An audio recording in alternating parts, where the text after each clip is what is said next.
یہ ہے art and art Urdu سبق. This is art and arts Urdu lesson. السلام علیکم. اردو کے سبق میں خوش آمدید. Welcome to Urdu lesson. آج کے سبق میں ہم شعری اصناف میں سے ایک قسم مصمت پر بات کریں گے. In today's lesson we will talk about one of the poetic genre, مصمت. آئیے بڑھتے ہیں آج کے سبق کی طرف. Let's begin with our today's lesson. مصمت کا مطلب ہے بکھری ہوئی چیزوں کو اور اجزاء کو ترتیب سے ایک جگہ رکھنا یا پرونا.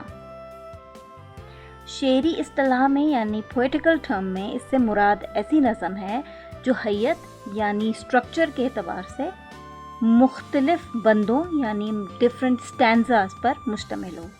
ان بندوں یعنی ان سٹینزاز کے مصروں کی تعداد مختلف ہو سکتی ہے اور یہی اس کی اقسام ہے مصمت کی. وہ ابھی ہم آگے جا کے اس کو سمجھتے ہیں اور اس کو ڈسکس کرتے ہیں.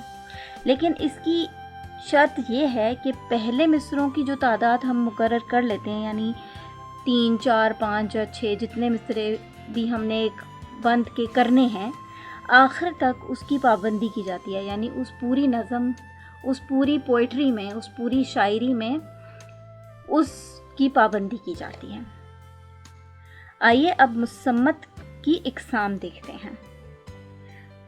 ایک ہے مثلث، یہ 3 مصروں کا بند ہوتا ہے. دوسرا ہے مربع، یہ 4 مصروں کا بند ہے.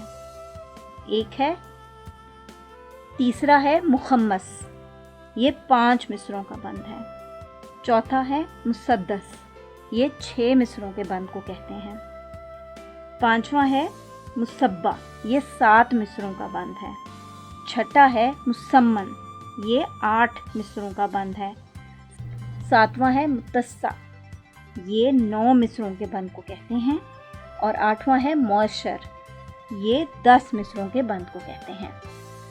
امید ہے کہ آپ کو بریفلی سمجھ آ گیا ہوگا کہ مصمت کیا ہے اور اس کی اقسام کیا ہیں.